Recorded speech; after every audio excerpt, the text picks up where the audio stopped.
Mbote Bandeko Balanzi, la rumeur de Kinshasa partout dans le monde. En tout cas, ça a vraiment plaisir que vous avez belé. Ce côté qu'on a vu sur Nanzela et Congo. En tout cas, on a vu tous en envoyé pour informer de l'actualité politique de Mboka. Mais en haut, le long, il y a un bel bino, moi, Namboka, Papi Kamwasi, Tourobet, Tane Mastoro, et Tali vraiment actualité politique de Mboka. Sans plus tarder, je m'en vais dire bonjour à M. Papi Kamwasi. M. Papi Kamwasi, bonjour. Merci, merci, bonjour.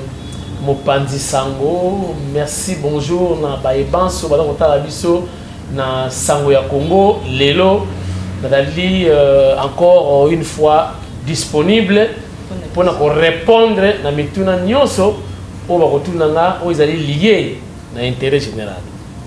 Vraiment, moi, Namboka Papi Kamwasi, lobby ezaki bongo 60e anniversaire de l'indépendance ya Congo, réaction des années. Est-ce que le 60e anniversaire de le développement ya Mboka? Eh, indépendance na développement et la qualité. Yonde limbisa, fallo tout est-ce que 60 ans après, est-ce que tu es vraiment totalement libre? On peut parler du développement et on dit le développement. Anniversaire et indépendance, c'est la liberté. Kimpuanza. Oh, Kimpuanza, papa, tozoui. Kimpuanza, ils allaient bon sommité. Bon sommi, là, Kimpuanza, ils allaient bien balé qualité. Bon, on a la bon sommi, bon, on a la développer. Mais si on a la liberté, on peut souffrir. On a outil na poto. Na tamoli, on doit sentir que on a mboka papaya. Mais na outil na goma. Na se sentir chez moi. C'est ça, indépendance. Kimpuanza yangoana. Tout nangai kamwasi. Est-ce que vous allez totalement libre na Congo? C'est ça. Vous allez libre. Tendenge maman je sais savoir que non. Vous allez sous occupation. Est-ce que vous allez libre? Naza libre. Fatih Béton, chef de l'État. Naza libre. Nauti Goma, Nauti Bukavu, Nauti Nasaliskal. Na katana kananga voilà kananga naza libre naza pananga na kaniba photo na saliba vidéo na aéroport ya kananga na uti na volcan na Goma na uti na Bukavu isika ba conseiller batu makambuki batumbi ba wewa boyena boye fake news zaki fausse information donc nazalaki epananga na osomba moi bière na solo balingala bazo baswahili mona koti na swahili pombe moya ningapi na ukiona kuna ningapi ça dit combien ningapi donc combien oh pombe moya tukini oh 1000 kuna bapasa mingi ba dollar na sabile faut faire ça la makasi côté kuna ba prix dollar 1 dollar 0,5 donc kuna ba taxer mingi biloko en dollar. Namoni pe banque moko ya ba américain té donc vraiment Goma na est faut ba prison en franc congolais. Okay. Donc je suis libre de outil pa na ngai na Goma, Bukavu, Kananga vraiment bête on a bête. Après 60 ans, où réaction des années. Pour battre le lobby que Mboka est un échec, mais après 60 ans, le développement est acté, Mboka est un échec, surtout du côté politique. Mboka est vraiment un échec, mais si on a une réaction. Et ça normal. Ezali RDC et le Komakasi. C'est comme une belle fille du quartier convoitée par tous les garçons du même quartier. Ezali RDC convoité na ba voisin na ba paya musika ba richesse de ça raboué kena ba professeur mususu bo limbisa ngai na bandundu okuta soda ko tabula ta maboko pamba bandawa tikingabwa mena estete na este soda lisasi na chambre alors tamlo ndide gene linge bana ba chaîne ba minduki akuna ndo tomona ba kesi ya minene boina se ngomona tali ngabe oyo gere nakata est namoni mituka oyo sala cortège ya gouverneur il a touché la babale oui oui donc mituka sala cortège ya gouverneur mais on a ba trace ya babale allez-y comprendre. À partir de 20h na Est, pour son crédit, il problème. Tout ça, c'est à cause des richesses. Ils ont aussi mis le monde entier, coltan, castérite. Namoni ba Rwanda ba gaz na lac Tanganyika, na lac Kivu. Mais heureusement dans la côté na bango. OK. Ça dit na mai, na mabele et tout dans la richesse. Ah bon na mindele te. Oh, ah mindele ba ko na est. Na outi est. C'est grâce à l'homme à la Bacos. Autorité morale à Iso Chouapa. Docteur Eteni Longondo Ngambe Mobali mwana ya Ekanga. Atali ba journaliste ni to kena ba mwa ke tindika très fort. Donc les qui a béton, mon lobeli a béton, toke de est. Ngam na kati makambo ya fausse information kaki ya Bukavu wana ngai. Donc kende na est mona ba mindele na to mo sala footing on dit na Bruxelles. Singa mona kipe na poto na moni mindele batambula ko sala footing na tongo donc chauffer nzoto. Mais so ok na est d'abord on a climat netika na poto na tongo elanga. Et comment dirais-je 4h vous les bandits, baba 4h beta 5h vous les bandits. Ti ba 9h 10h vous les sili. 11h boye bimi. Ti ba 15h 16h boye katani elanga bandi. Attends la période elanga kuna mbule on a 3 saisons par jour. OK. C'est extraordinaire. Alors ba mindele ba lela mboka wana danger. Ba musu wazo ya pour tourisme, ba musu wazo ba mafieux. Voilà. Donc la richesse na biso ndem toujours créer ba biloko nyoso wana. Oh instabilité, oh makambo vanda te. Yo ka ba biloko wana na ba Ethiopie. Ils ont raté pour la mboka mutu nzimwanka. Mundela yo sali ba guerre ni na yo ko kuna. Oyo raté kuna na Iran. Ba américain ba kufa kaka. Parce que il y a des richesses, pétrole, tout ça. Moi si on a na etina te yo ba bundeli mais tala moi si avec ngela lokola yobo to ko bunda parce que aspect extérieur na yo biso to linto récupérer yo comme moi c'est na biso. C'est ça le Congo. OK. Yango zo mona o indépendance o politique boy na boy et ka biso te nous sommes menacés ba to la stabilité pour te contrôler la matière première na biso te. Voilà. OK, merci à moi Namboka Papi comme moi si tout le monde qui bon au roi belge Philippe bon à exprimer qui va regretter par rapport à ba blessure ou ba sala na passé réaction mes amis. Mais c'est parce que ba mon président responsable. Oh. Ah mais oui. Bon pendant tout ce temps ba voter pour nani. Pour moi na kata ba lobby tinezate. Mais c'est pas pour que non président mo kazawana président ngo la na ba ke no kangisa ba. Président ngo banda comme la justice pour ça la masolo. Qu'est-ce qui empêche aujourd'hui de l'OPETO porter gouvernement belge plainte? Ah ba moni que non ba bali état de droit et bandi. Keba Félix Soyo a refusé de belge malgré na discours chef de l'état do senga ba relation ya bien na Belgique. En Belgique voilà. Mais ba belge ba bangi kaka. Keba on peut te dire que non tu es intelligent. Mais bah c'est qui yo? Faut que la relation avec la Belgique, mais qu'il y ait un langage codé. La Belgique, ce qu'on y vend, c'est aussi un pardon. Est-ce que pardon, les autres, vraiment, l'essentiel, c'est un pardon.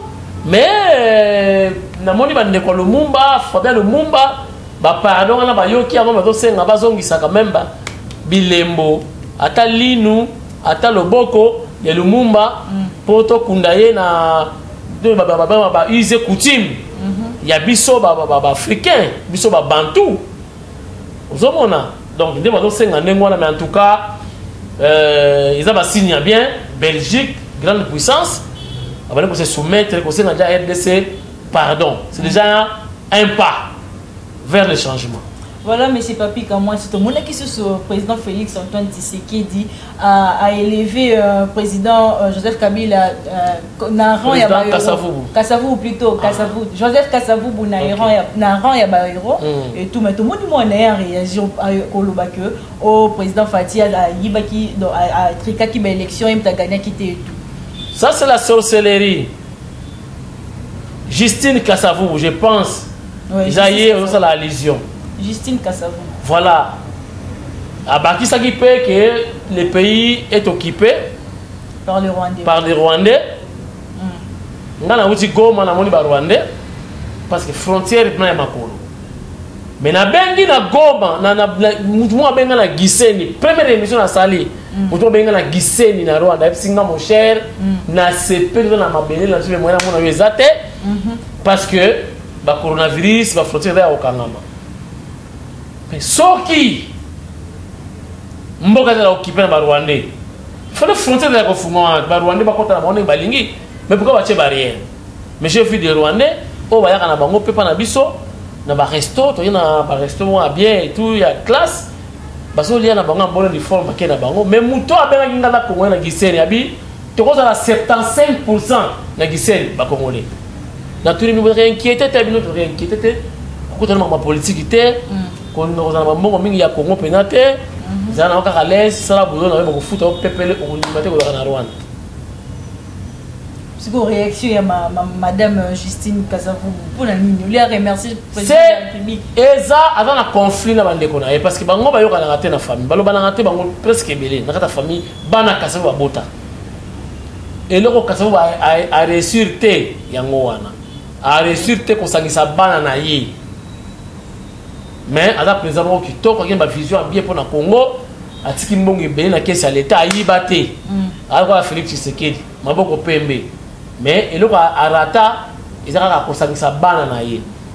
Alors, Justine a salué que le papa l'a comme héros, chef de l'État Koyamba, bana ya Kassavou. Le col a hier déjà fait dans le gouvernement qui est Rwandais, Rwandais ne va pas occuper mboka oyo, oyo yesika ye moko patalaki ministre ya musée.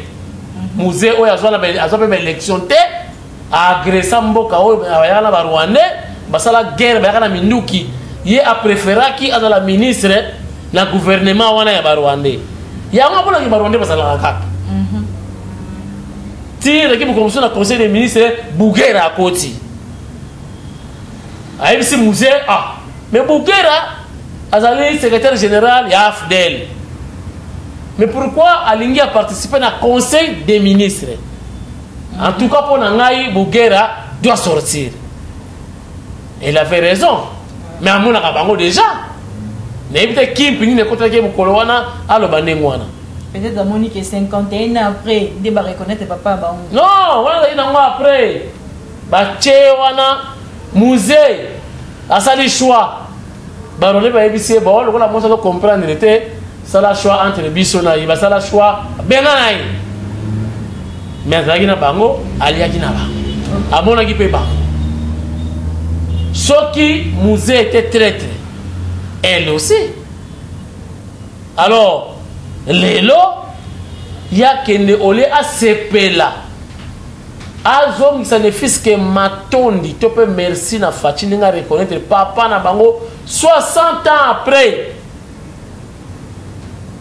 indépendance que bah il est veillé au même titre que musée Lumumba héros donc bah héros nabiso ya Congo. Mais pourquoi pas dire tout simplement merci na Fachi Fumwa Ditunga. Ne fils que ça. Il a commis l'élection. Donc il est passé dans Seni na, il y a ça qui Seni na. Ce qu'on a kabwe mukolo babenga ki Martin Fayoulou a même ba preuve. Mais elle était où la femme? Aya Alex qui na Seni na ye amuna ke Fayoulou a gagné. Lelo a soumis quelque chose sur ya Fonon. Excusez-moi, c'est votre émission. On a profité de poser la question. Mais, il y a quand même Fonon.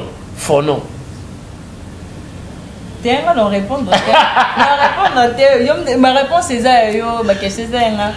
Fonon. C'est à vous d'expliquer. Avant de tourner disque, Fonon, vous avez avant. Peut-être les pères journalistes, non, la boîte à Maratou. Certainement. Fonon. Il va y mystique. Il y a un klaxon, un klaxon à man. somo pour le faut bien donc kana le keto kitoko donc les solo la vérité des urnes l'élection et comme ma solo ya fono donc tout ce qui a tourné disque 33 tours 45 tours les autres comme flash disque mais maman juste que ça va mettre ma solo c'est les cas à que n'est pas aux États-Unis basa la Dio na Hillary Clinton basa n'a pas vérité des urnes ya Trump. Mais et puis tout est maloba ya cardinal Fridolin Ambongo maramauti ko loba bi FCC na cache ba yiba pouvoir ya peuple. Mais ce sont les oiseaux de même plumage. Yango ngai na lancé appel. Na yebisi Fridolin Ambongo azomi sera biso jeep na biso o facha pesa ki ya vol ya élection wana. Ngam no senga ngo. Fachi c'est notre papa.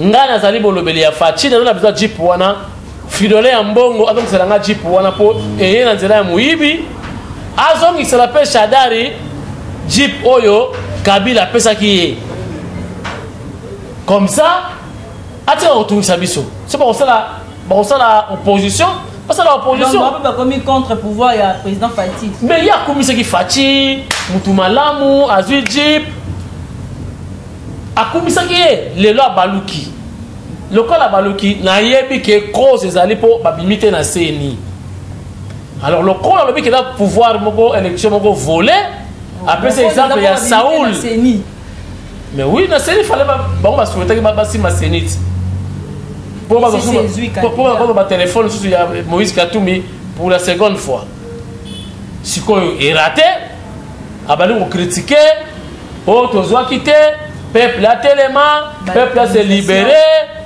yazali papa Mpelo papa épiscope faut avoir un message il y a paix il y a réconciliation parce que rien qu'avec la bouche mboke ko la moto catholique est une influence makasi église catholique est représentée partout il y a une number one il y a ba église na RDC. Mais et comment bangi ça peuple pourquoi ko lobaka bon FCC na cache ba yibi pouvoir ya peuple. Mais pour pas limiter la CNI. Donc on est passé kanda. Oui et puis ma gratuité ya saignement. Classe comment ya ofele et embrouiller calcul na bango. Oh. Mais oui, il y a aussi monde qui non mutu na yo ça sou bien té mais maloba na comme on c'est comme si ndé mo sengo mtaotinda yena lito et qui lobana no bana no boye. Oh. Ah oui? Nandeni. Papa épiscope elle moi acheter na ya comment il est bien, akumisi na bon comme ça c'est trop dire, mais comme pour Fachi, n'espère bien. Et en métamorphose, papa épiscope a changé bisalé. A commis élection, balkanisation. Balkanisation. Est-ce que maman balkanisation makamalelo? Balkanisation makambuya kala pe ko sala matel, to moni ba drapeau République de Kivu. République ya Katanga babandango kala eko sala mate na utili na Kivu nataki ndeko na bango na balingala bango Swahili bamoni ko ndeko na biso bango balingala toka bwana pona oluka nini ye balikanisation ko bango lelo papa épiscope azongi sabi to na biso ya muibi po soki ya zui azala ngo kaka yepe a continue idéologie asa muibi.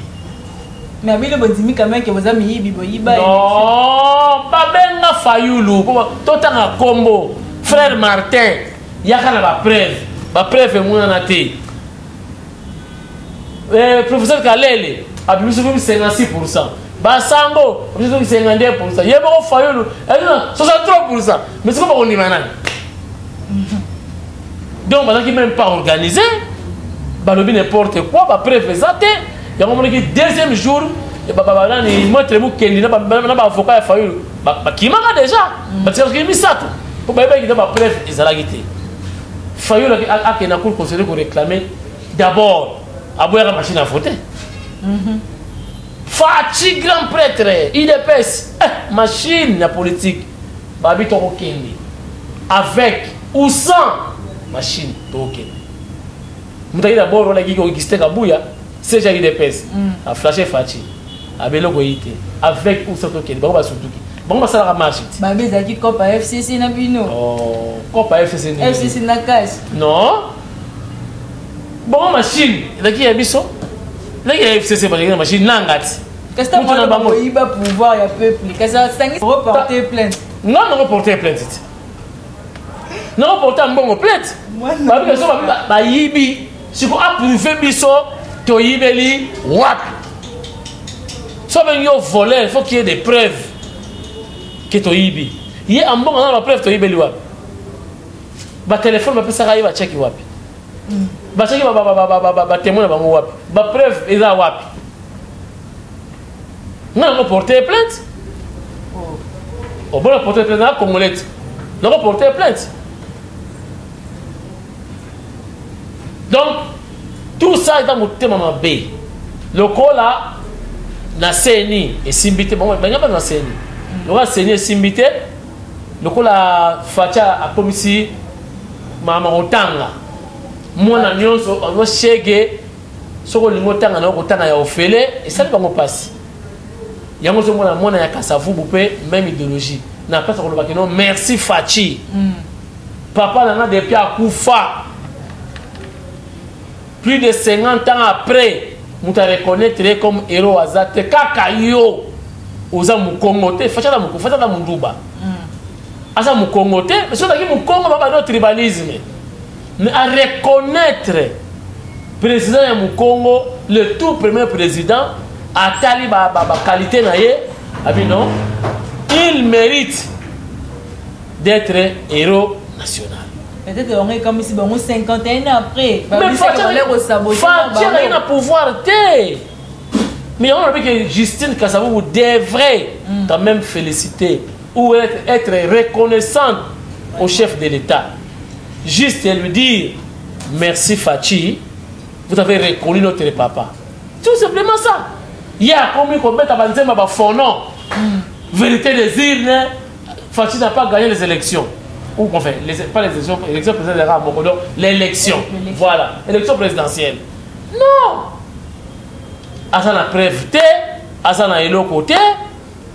Nana ebisio, ayebi que famille na bango, chef de l'État foi ya bango. Ya koyate. Ya na baleko. Abane ko foati ki ça, ebi que chef de l'État ko ya Marie Rose.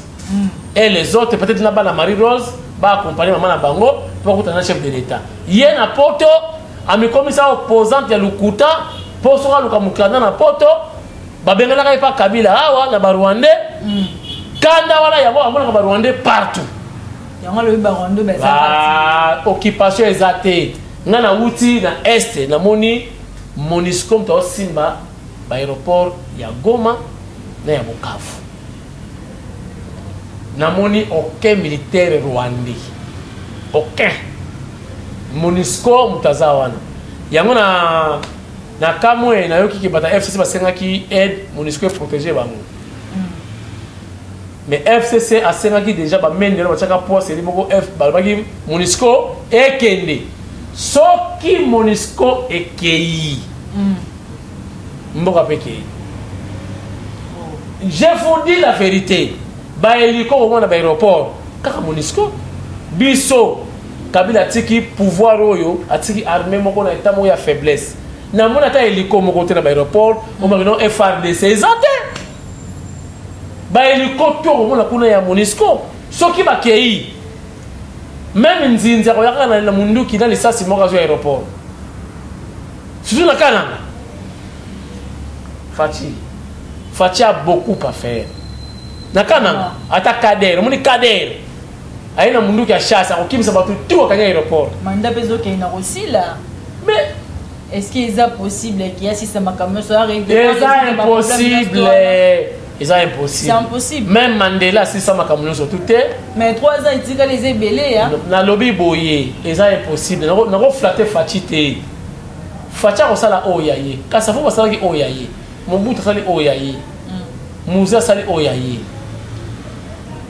Kabila pas sali oyaye tiki batu ba chômage ba sali oyaye tiki batu nanzala Fachipe aye oyaye critiquer enseignement makambo belé valeur ya ba congolais zongi aye ko restaurer justice akosala oyaye akotika les hommes passent et ben institution petite kalaka yé père osala oyaye ba musu ba oyaye Jean-Marc Kabunda oya sali ko oyaye so que Jean-Marc Kabunda astilisi Augustin Kabuya ça dépend où il y a IDPS n'est qu'au Tika, INC, ANC plutôt, en Afrique du Sud. Et on a la bonne, ce qui fait qu'il boye ba keja marka budu mtako ya président yango ba bundisa ina parlement kuna maître Nager azan menacé parce que bato na lobby na ye c'est comme ça donc facha osala oya ye par des mandats akotika na ye kabunda ye des mandats atiki Augustin Kabuya ye des mandats atiki tu veux toi oya kone uzala nani to peut-être ingénieur pour la oya Pepe Kolemba, pour Pepe Bazotia Pene Liki na président. Peuple Alembaka, ce qui passe l'équipe. Mais peuple Alembaka, ce qui bazolia bien. Mais bazolia bien, mais c'est pas comme donneur de leçons. Honorable Jeannette Kabila Mambaloba qui a un militaire bazo foot à maté. Ba foot à maté tout ba comme donneur. Ayo rapina Sony hein. Maman Bunda lobi kuna lipe comme dans 300 et mais lipe comme dans 300. Bala la majorité dans le Parlement. Bala la majorité dans combien de postes ministériels. Bango det. Bah oui, bah on a un pouvoir. T'as un pouvoir, ils ont la cash. Madame, pouvoir dans la cash comment? Le chef de l'État, c'est lui qui dirige le pays. Mais qui est le chef du gouvernement? Ce n'est pas quelqu'un de cash, de FCC. Mais alors, bon, si on appelle l'exécutif, bah ministère de Talikolia, ministère de la Justice, ministère de Talikolia, bon, dans la majorité. Mais tant que ça ne lit pas. Mais avant que ça va dans mon côté, c'est que ça n'a rien. Militaire, bazo foot ma bien. Mais qui ont 18 ans au pouvoir. Peut-être que les bandes de pouvoir ne pas au moment na bien peut-être. Bah tiens bon wapi batiki ba soda na pasi. Quand on va bloquer on a te faut vraiment donc il faut s'indigner. Après on va bloquer on a te. Donc on va fondre le FCC qui va donc ça le côté. Alinga le chef de l'État a le cas dit beaucoup dans le pays du peuple kala lipe comme combien 100 francs bah non lipe 50 francs l'homme lipe 200 non bah pouvoir être partagé bon dans l'exécutif parce que dans l'économie bah mais la politique ni bazan nango si côté dans la lipe bo est-ce président de la République on a présidence alors qui s'appelle à lipa. Bon, ce que bango diriger la majoritaire dans le Parlement, dans le ministère, FCC peut régner. Mais si quoi, beaucoup qui s'allient pris à l'hypathé. Mais bazo louara va nuire pouvoir ya chef. Si quoi, il va plus sa tâche en anan. Ou pour l'aider quoi? Kanga, ce qu'on quitte, Kanga bisaka kende. Balo baba c'est un abandon. Il a démissionné, il a démissionné. Mais il a démissionné comme ça, il a AVC. Vraiment. Voilà, moi, je suis capable de moi, si tout le monde qui a une interpellation, il y a ministre de la Justice, et aussi vraiment provoquer des déclarations de la part, il y a parti au PPRD. Des déclarations tranchante, notamment il y a mon Emmanuel Chadari. Alors, il écoute, il s'est posé une question, il a intimidé. Intimider déjà qui un avion na mwana mukie alors posé publiquement non pas intimider un avion voyage quitté mwana mukie il y a des gemmes basi là mwana mukie ya mwasi c'est mademoiselle tu veux jouer avec le feu ferme mwana quitté mwana ngapse non fait na autre on a besoin de dans l'immigration papa tu n'es pas en ordre tu rentres chez toi azonga et c'est là il y a ces carrières ici là on a pas vertige. Il a flatté Kabila a fait ça gagner les bangos. Parce que c'est la cohabitation. C'est une coalition. Mais c'est la cohabitation. Pas dans 6h5. Chef de l'État nommé sur quoi informateur. Identification réelle de la vraie majorité parlementaire. Parti par parti à laquelle elle est dit les Kawa. A, B, C, D, A, les Kawa. Oh. Mais moi, je suis Emmanuel Chadari, il y a lobby qui à promettre qui est à l'action, on peut quitter le terrain pour côté la dictature. Donc, dictature est comme voilà. État de droit est comme une dictature. Chers internautes, oh, il y a un cabino facha la étiquette. Bah, cosa cabino. Oh, c'est un fatio, parce que c'est un patin, ce qui n'y est le copain, mais lilingi. Et lilingi est comme un copain qui s'abat. Et lilingi est comme un dictateur. langage ya Shadari ils allaient plagiat. On a le langage d'Augustin Kabouya qui disait ça. Tu continues à combattre, tu quittes le terrain, tu as sa force, tu as sa mot d'ordre. Yango pe komikuna. Kabila dictateur, voilà renversement. Ok. Yango langage Shadari Azui Augustin Kabouya. Faut foutre un droit d'auteur. Oh. Ah oui. On a un langage Ayibi, il y a CG Augustin Kabouya. À promettre une action, donc action, banana bat. Banana bat. Ah, bi IDPS candidat qui a banana bat. Banana bat. Mutulo banga mande fouiller wana tata na prison kuna ya Makala. Henri Magie. Asala qui grève de fait pour lui. 18 ans au pouvoir ba mettre réunion sur ba tla bobuka, bobeta ba wewa, boyena boye. Ba pesa bango lokote, ba pesa bango musalate. Yana sa grève de fait et qui relève makamuti là dans Makala.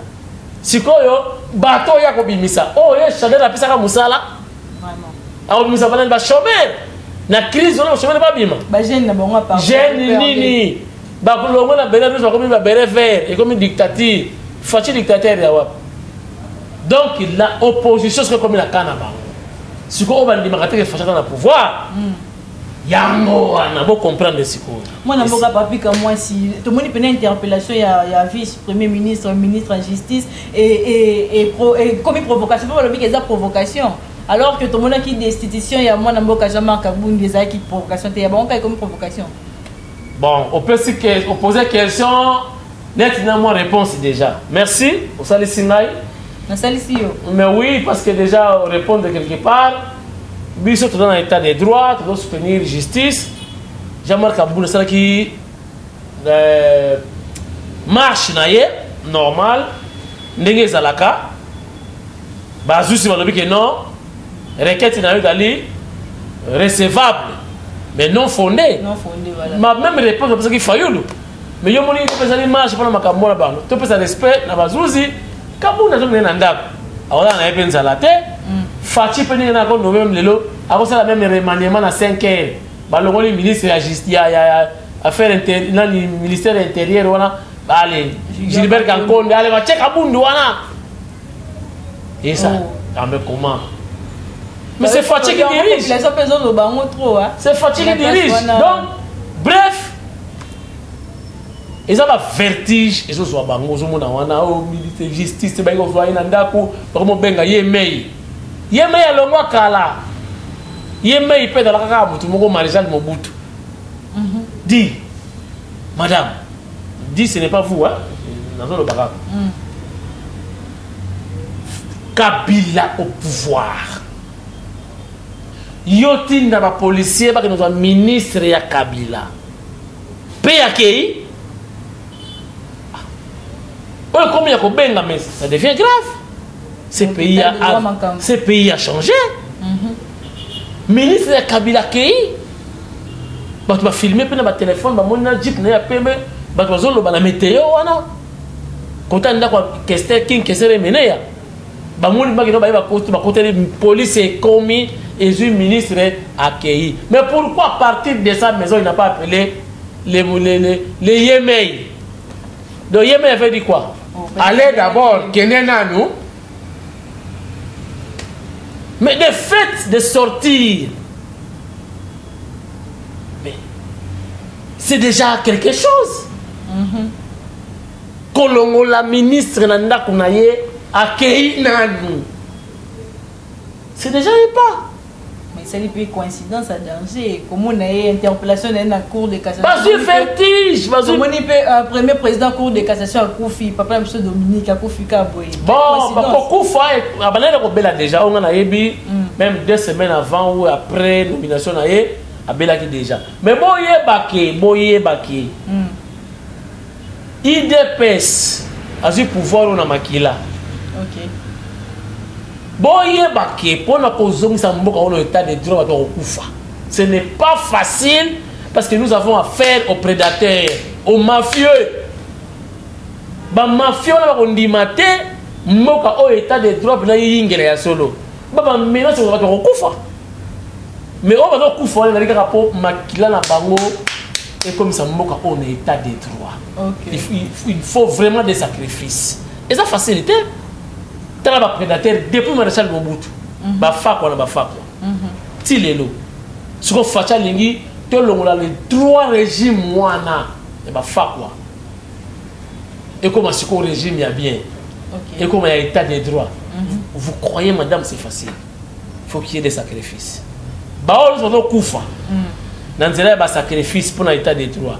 Moli mon abonné ko épée mana kimia nzamba ko récompenser bango ba famille na bango na bana na bango pour na bon somi ya mboka oyo senga makila ito. Vraiment moi na mboka papi comme moi surtout comme vraiment na souka émission na biso mais faut dire moi maloba par rapport ya ba loi na ya réforme judiciaire. Yo za ba loi qui on neni. Eza ba loi muto yo alongwa na ndako na yo. Locataire akenda bani kozonga. Azonga nini? Mina ko était le président du Parlement et l'Assemblée nationale. Pourquoi tu as dit que la loi a comment la loi a lelo c'est que comme ezali baso banga balingi ministre lokola ministère de la justice ezana maboko na bango a protéger bango. Donc yo mona wapi magistrat na kalamu asambisi mutu ti esili alinga condamné avant benga ministre. Allô excellence, on a fini avec M. tel, mais quelle est votre proposition? Donc, que le ministre puisse décider, appeler ma plaidoirie, ma instruction, décision finale. Allez, ministre après sa point de vue. Ça, c'est blague avec des magistrats. Donc, au moins, il y a une coalition ouvre. Kabila a même si baron déjà. Sénateur a vu, avec ce Chadal.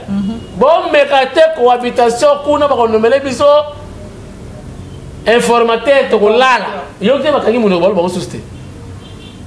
Et bah vraiment Kabila yebi marambo anate. Sénateur a vu Kabila zo qui peut bon kuna makamna bango ate ko. Non, azo qui c'est bango na nzela. Abi potika ba émotion. Chadal, tika ba émotion. Bon nda yebisa ki. Chadal, ya bien ndio kiongozi. Ok. Yo kazo swahili. Ndio kiongozi lakini oui chef. Et puis bango soka ba benga bango bongo ataka na WC a telemi fixe azawa na téléphone ka. Sadari. Ndio kiongozi. Uko wapi?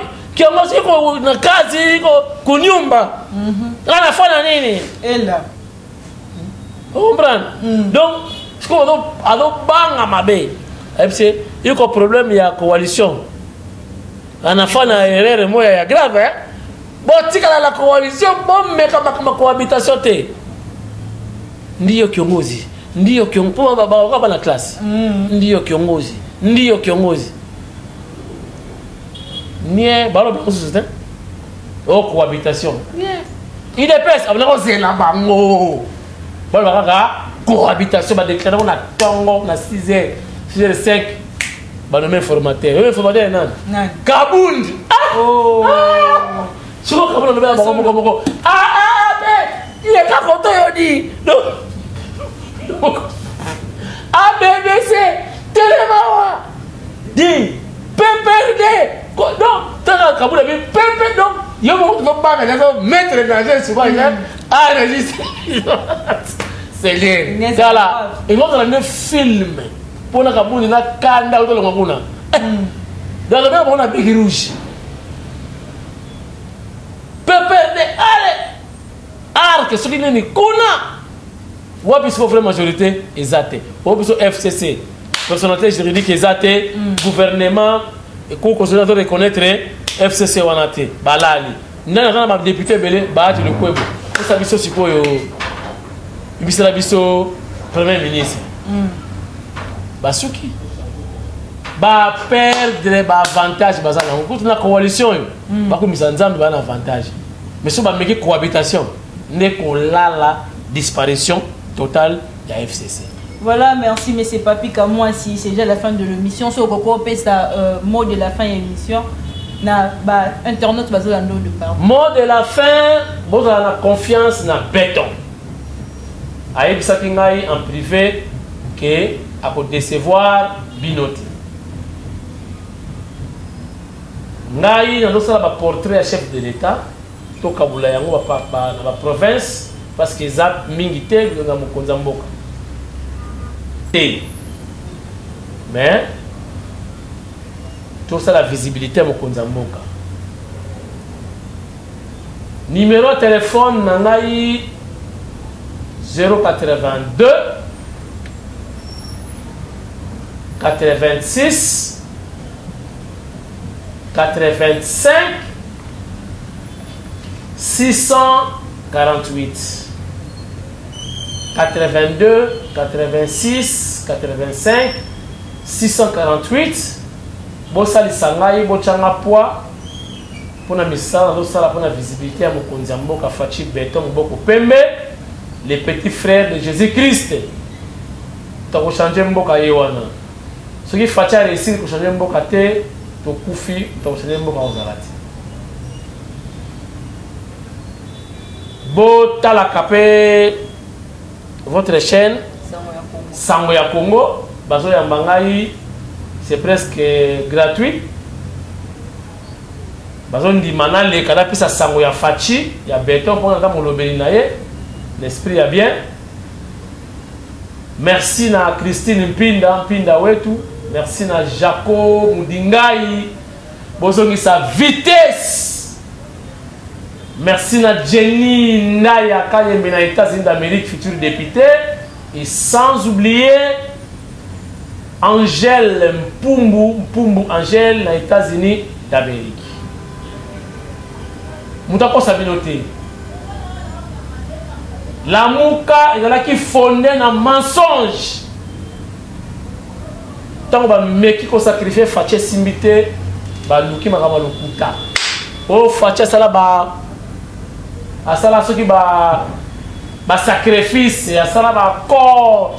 Ateka na ba poil na ya mapeka mwana ya muluba penani boyi ba luba ko ba poil na mapeka ako pesa kabila pour na pouvoir tout ça il pour na nuire na image na ye mais inchallah nzambe oya la kisaka ba prophète belé ba vision qui ya ko la président alongisi lokuta ibani ko ya so kala te kapana linge bande ba message ya lokuta de sous Bukanga Lojo, ils ont banni. Matata Pony va se préparer. À mon avis, va rebengisa a expliqué. Makamwana mbongo bajira ki amonde ngini. Eh mama, c'est le mbawe kotonda. Nasuki siwa. Voilà, c'est le mbawe kotonda. Bon, ezaki maloba suka mwana mboka. Papi Kamwasi, en tout cas, comme déjà dans la émission de Nabiso et Zaki Bongo. Grâce à la présentation, Moukola Lelo, Jonathan, merci. Tokutani prochainement. Eshima, votre magazine qui bat au rythme de l'actualité. Retrouvez la nouvelle édition.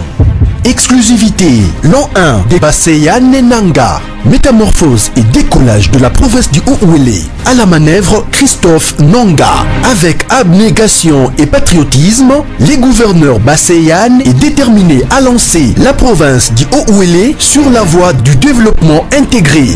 Interview, prise en charge des malades, la maîtrise de la propagation du coronavirus. Docteur Eteni répond à toutes les questions. Économie, la baisse des prix, les combats permanents d'Acacia, Bandou Bola.